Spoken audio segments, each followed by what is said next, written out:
تو این ویدیو میخوایم ببینیم که میتونیم بدون جدا شدن و طلاق گرفتن زندگیمون رو نجات بدیم. آیا میشه دوباره دوست داشتن و عشق رو تجربه کنیم؟ اگر شما دارید به طلاق فکر میکنید یا ماها یا سالهای گذشته به طلاق فکر کردید، این ویدیو برای شماست.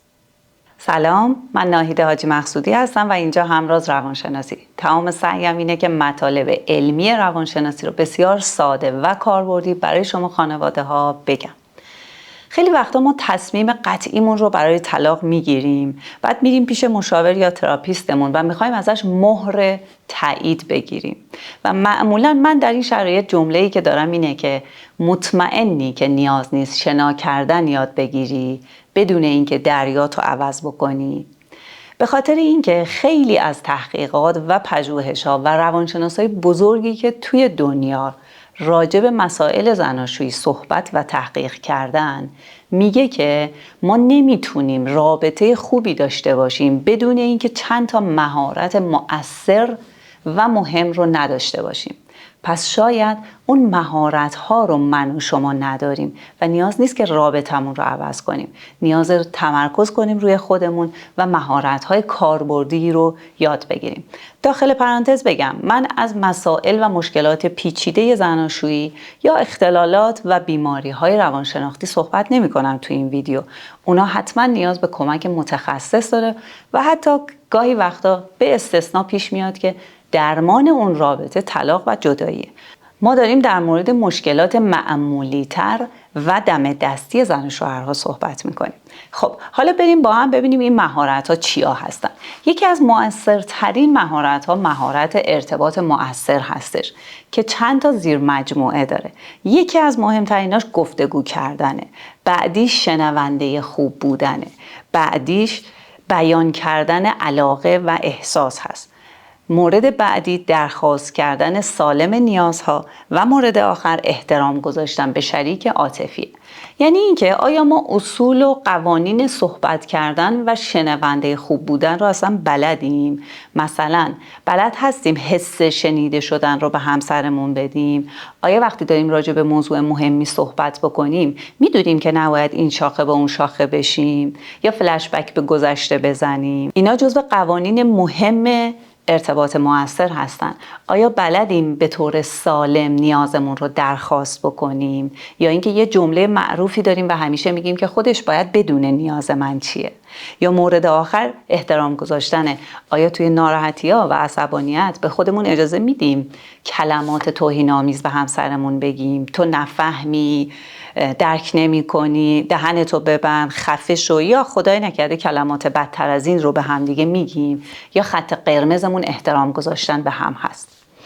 مورد بعدی، مهارت مهم بعدی همدلی و درک کردنه. تصور کنید وقتی همسرمون بعد از 8 ساعت 10 ساعت تایم کاری داره از کارش برمیگرده و توی مسیر هم باید 1 ساعت 2 ساعت رانندگی بکنه و میاد خونه، من میتونم خودم رو جای همسرم بذارم و متوجه بشم که وقتی میگه خستم یعنی چی؟ اگه همسرم صبح که از اتاق خواب میاد بیرون میگه دیشب بچه نذاشته بخوابم یا داشتم به شیر میدادم، یا طی روز بچه ها خستش میکنن، کارهای روتین روزمره خستش میکنه، میتونیم خودمون رو جاش بذاریم و بفهمیم یعنی چی و درکش بکنیم یا نه. مهارت بعدی مهارت کنترل خشمه. مهارت بسیار مهم و کاربردیه تو ارتباط زناشویی، تو ارتباط‌های شغلی، ارتباط‌های خانوادگی. اگر این مهارت رو نداشته باشیم رابطه هامون رو نمیتونیم خوب نگه داریم. مهارت بعدی مهارت حل مسئله هستش. یعنی اینکه ما بپذیریم که از 2 تا سبک تربیت مختلف، 2 تا خانواده مختلف، 2 تا جهانبینی مختلف ما اومدیم با تجربیات مختلف اومدیم با هم ازدواج کردیم. پس خیلی طبیعی و نرمال هستش که تعارض پیش بیاد، اختلاف نظر پیش بیاد. ما یه جاهایی به حد اشتراک نمیرسیم و لازم هستش که با هم گفتگو کنیم، بحث کنیم، نه دعوا. آیا بلدیم با هم دیگه بحث و گفتگو بکنیم و حل کنیم مشکلاتی رو که پیش میاد در مسیر زندگی؟ من یه ویدیو خیلی کاربردی دارم، چند تا تکنیک اونجا گفتم در مورد حل تعارضات زناشویی که لینکش رو این بالا میذارم، میتونید الان ببینید، میتونید بعد از مشاهده ویدیو برید از پلیلیست پیداش کنید و حتما مشاهدهش کنید. قبل از اینکه مهارت بعدی رو بگم یه خواهشی داشتم ازتون. اگه ویدیو رو دوست دارید همین الان لایک بکنید. این بزرگترین حمایتی هستش که میتونید از من بکنید. متشکرم. مهارت پنجم مهارت پذیرش تفاوت هست. یعنی اینکه چقدر ما پذیرفتیم که تفاوت بین من و همسرم وجود داره، چقدر برای نظرات اون، عقایدش و باورهاش و رفتارهاش ارزش قائلم. آیا پذیرفتم که تو یک انسان بزرگسال هستی، یه باورهایی داری، تجربیاتی داری، یه زندگی زیسته‌ای داری و با توجه به اونها رفتارهایی رو داری. من نمیتونم برای تو تعیین تکلیف بکنم یا نمیتونم از تو بخوام که شبیه من باشی و شبیه من رفتار بکنی. و مهارت آخر مهارت مدیریت استرس هست. خیلی وقتا ما به خاطر نداشتن این مهارت دچار دردسر، چالش و دعوا میشیم. یعنی وقتی من به اصطلاح 0 تا 100 دعواها و بحث‌های زن و شوهرها رو میبینم و بررسی میکنم، میبینم خیلی از زندگی ها بقیه مسائل رو نسبتاً حل شده و اوکی‌ان. این استرس تو موقعیت‌های مختلف باعث میشه که ما دچار یه تنشی بشیم. مثلا موقع اساس کشی سطح استرس میره بالا، یه دعوایی درست میشه. تو فرودگاه هستیم، استرس داریم، بچه‌مون مریض میشه، تو کاری استرسی به ما وارد میشه، یه آدرسی رو پیدا نمی‌کنیم. پس لطفاً برگردید دعواتون رو حتما بررسی بکنید، ببینید کدوم یکی از این مهارت‌ها توی شما، تو شخص خودتون ضعیف هستش.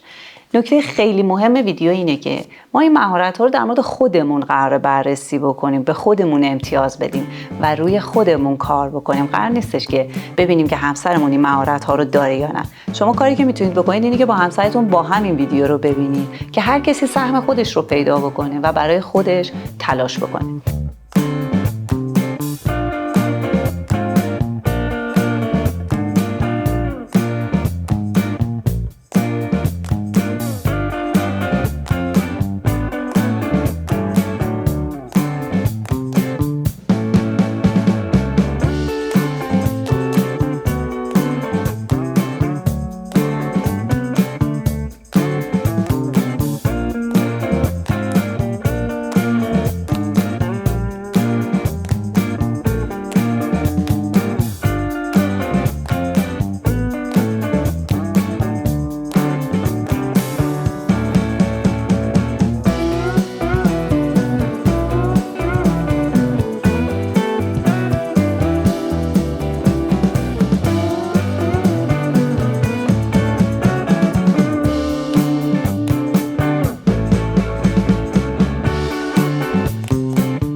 شما که تا اینجای ویدیو رو دیدید مطمئنم به کسب دانش و آگاهی در این زمینه خیلی علاقه‌مندید. ویدیوهایی که داره بهتون پیشنهاد میشه مطمئنم به شما کمک میکنه. هر کدومش تکنیک هایی رو به شما میگه که رو موارد و مسائل زناشویی میشه خیلی کار کرد.